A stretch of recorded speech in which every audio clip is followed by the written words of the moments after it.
How we doing, All everybody? right, we're ready for questions for Coach G. Hey, Coach, you'll make the hotel transfer all right?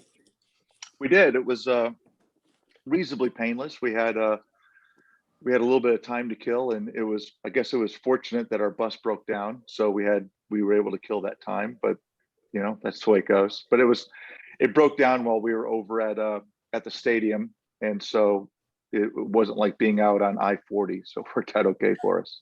Well, that's good. What has practice been like leading up these couple days and preparations for the big round 3 match? It's been all right. We've today we were at a park facility here in Raleigh. Field wasn't very good, so training session was not as crisp and clean as we want, just because we were having to deal with a pretty poor surface and everything else. But tomorrow tomorrow and yesterday we trained at the Wake Med complex, which are great fields. So looking forward to getting back out there tomorrow. I know it's only been about a week, but is everyone still acclimatizing well to being gone in this kind of bubble atmosphere for so long? And how do you feel like the team is handling being in the semi bubble? They're doing fine with it. Really right now, the biggest stressful issues that we have is that the ladies are going through final examinations. So, you throw final exams onto the fact that you have to do it remotely. You have to do it in a new environment that adds just a little bit more stress to them. And plus just kind of being out of their usual comfort zone of being back on campus or wherever they would usually be taking care of their academics. That's clearly a challenge to them. But and I know some of them have been, just really, really focused on that. So I'm hoping we can get these done and that they'll do well and they can get it behind them so that they can kind of, know that they're going to do well on their grades again, so that we can focus on doing well on the pitch on Wednesday morning. And then finally, a long history with Oklahoma State within the two programs. Always a little bit special to renew a little bit of a rivalry when you get to this point in this season. Yeah, and I think this is a real good rivalry that we have with them. Number one, we are as far as the coaches, they're friends of ours. We respect them and how hard they work, and so going into the game, we really have nothing but respect and admiration for them. I'm glad that we're playing them instead of someone that we don't respect or we don't appreciate. And the games have always been tough, even though we have a pretty wide lead in number of wins over them. It's still an issue where at least the last 5 times we've played have all been very, very tight games, and I expect nothing less on Wednesday. I think it'll be a very close game. Thanks, Coach. Hey, Coach, when you look at it against South Florida and then looking ahead to Oklahoma State, what's the one area of your game you guys feel like you need to improve upon from the? You're kind of cutting out, Mike. I think you're asking what we wanted to improve on from the game from South Florida. Yeah. I think more than anything, just our comfort on being able to possess and move the ball. The surface that we're going to play on Wednesday is a little bit better than what we played on in Greensboro. That will help us out with that. But Oklahoma State are very athletic. They have a lot of very good individual players that can defend and put you under a lot of pressure. So, we're going to need to be able to control the pace of the game in the places that are advantageous for us. So, having a good first touch, having the ability to move the ball and have Oklahoma State have to chase the ball is one of the things that we want to do a lot better than we did against South Florida.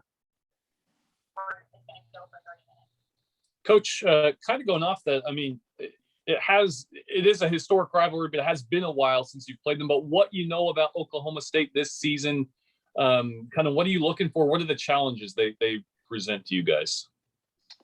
Well, we know them very well. We follow, because typically the way the NCAA tournament goes is, the first few rounds you play against people that are kind of in your geographic region.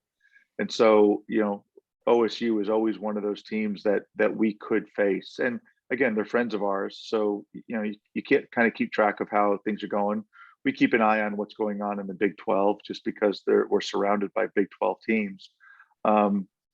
So they've really been good. They had only one glitch on their season, and that was the loss that they had to TCU. But again, that's partly because TCU is really good. They're very dangerous on the break. So they've got a Coleman up front, I think, whose father played for the Jets, if memory serves.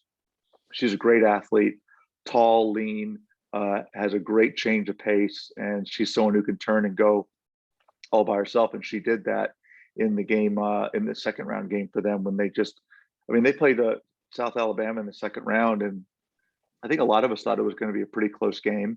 But they crushed them. They absolutely crushed them. It was 7-0, and it could have been 12. They kind of took their foot off the gas to, just to kind of reserve players and rest players for our game. But it was 5-0 in the first 30 minutes, and they looked really, really strong. And you got Grace Yoakum, who is a phenomenal player. You've got Olivia Dowell, who's also a really, really good player.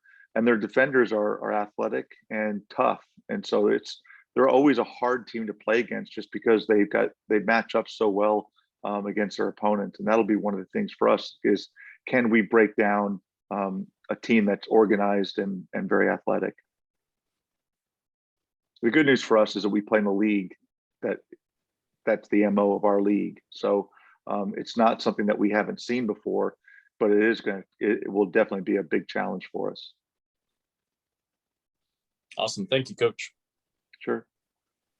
Hi, Coach. Jennifer Streeter with Battalion. How are you doing today? I'm great, thank you. So I was just wondering, with you guys advancing to the Sweet 16 with such a young and talented roster, how do you think that shows the potential of y'all's program and your team? Well, I think it's if you were on our schedule for the next couple of years, I'd be a little worried, because they're only going to use these experiences to get better. The personalities of our players, the families that they come from, they're not going to let this go to their head. They're going to use this as fuel for their fire to get better and to want to chase whatever's next. So, if this is our last game of the season and we go out this round, they'll use this as fuel for their fire to chase whatever's next. But they right now, one of the nice things about having a young team is they don't know any better.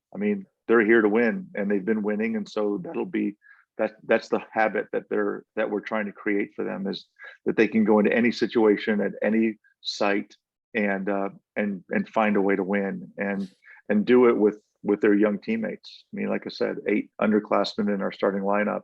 Our starting 11 is pretty cool.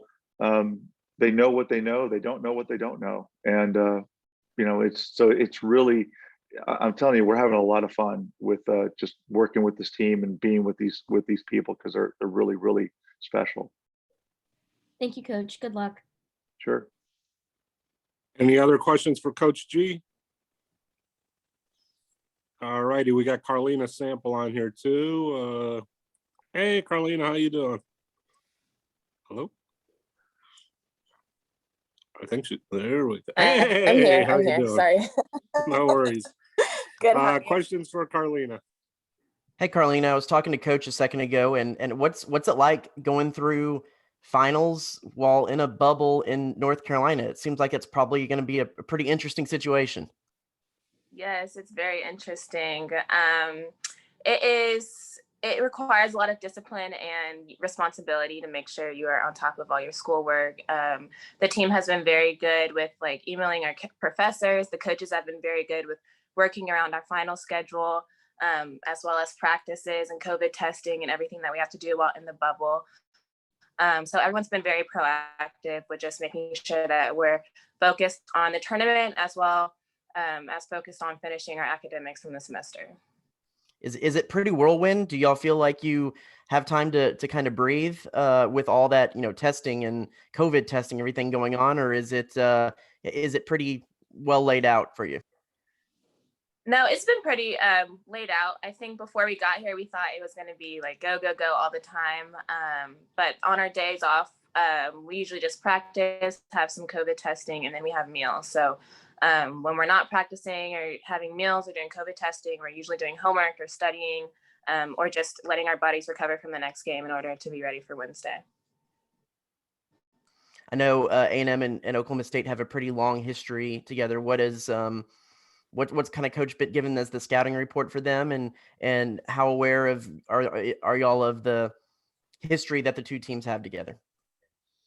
Yeah, I know one thing that we wanted to come into this tournament, the mindset that we wanted to have coming into this tournament is to just respect all of our opponents. And so I think on Wednesday, we're just going to go into the game more while focused on OSU, but more focused on ourselves and the game that we can play and the standards that we hold ourselves to in order to perform well, in order to win the game and get the outcome that we want.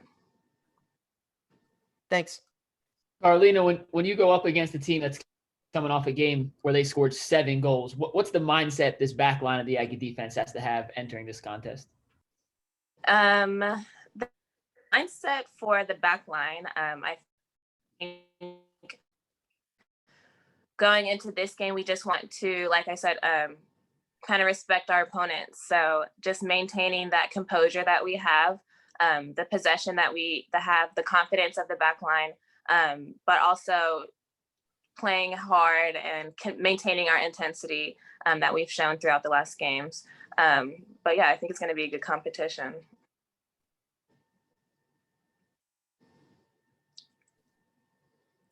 Anything else for Karlina? Oh, sorry. I'll go. Hi, Karlina. Jennifer Streeter with TexAgs. How are you doing today? Good. How are you? I'm good. So I'm going to be boring and I'm going to give you the same question I gave Coach G, which was basically just, I'll just say it again, is how do you think with you guys advancing to the Sweet 16 with such an overall young and talented roster, how do you guys think that shows the potential and the future of Texas A&M soccer? Sorry, can you say that again? It kind of broke up. Like right when you started in the middle. So just with you guys advancing to the Sweet 16 with such a young and talented roster, how do you guys think that shows the potential and future of Texas A&M soccer? I think that a lot of people look into a young team and automatically think like associated with negative thoughts and just us being young and lack of experience. But I think our team is unique in that although we are young, we're very focused, and that we have maintained a standard on the team that they have grown into, being interested in maintaining. I think Coach G did say it best, is that that while we are young, we do have fire, we do have energy, we do like to compete. And so I think while people are focused on our age and lack of experience in our team being young, they often forget that we are still competitors. We're still athletes. We still like to win, and we're still going to play hard and put our best foot forward. Absolutely. Thank you, Karlina. Good luck. Hey, Karlina. Ryan Faulkner with the Battalion. Thank you. I know Coach G mentioned that just because geographically we're so close to OK State, y'all have grown up knowing some of their players. Do you have any experience getting to know any of them from when you were younger or just playing against any other players in the past? Yeah, I know a couple of them from club and other sports. I think it's cool. I think it's cool playing against teams where you know people, because it makes it a little bit more personal but in a respectful kind of way. Like, you respect them as an athlete, you respect them as a competitor. And so just being able to go against competition with the same mindset as you, I think, it's going to be a very, very good game on Wednesday. Thank you so much. Good luck on Wednesday. Yeah. All righty. Anything else? Gigs to everybody. Everybody Hey, gig them. We'll see. Coach, do ya. you hear me? What? Yeah, Oh, I'm here. This is not a question, but last night in our last soccer game, I had the best header of my life, and it hit the crossbar and bounced the wrong way. And I've never been. Wait, your head hit the crossbar or the shot hit No, the I crossbar? headed it. It went the right Okay. direction. I was trying to head it. I did it perfectly. It hit the crossbar and bounced the wrong direction. No goal. And we lost by 1. And I've never been more devastated in my entire life. So I don't know how You need to soccer get players better bounce from- at it. Listen, I usually run away from crosses, and this one just happened to find my head, and like I hit it down and in the right direction, and it just didn't go. And I literally, I felt like, you know, my heart just dropped through my pants, and it was just devastating. So I don't know how you guys do with that, missing a good shot. It really You broke forget my about it. You forget about it, and if at first you don't succeed, you keep trying. That's all it is. In England, they say unlucky. See, he's not Yeah. trying again. He's not trying again because he's not playing in our summer season. So he just missed a You've shot. been He's relegated. quitting. Yeah. Been relegated yeah, out. I've been relegated. I'm like the Super League. I got disbanded after one bad idea. So good luck, Thank Coach. you. All righty, gig them. Bye. Thanks, Have a good guys. one. Talk to you later. Bye bye. Whoop.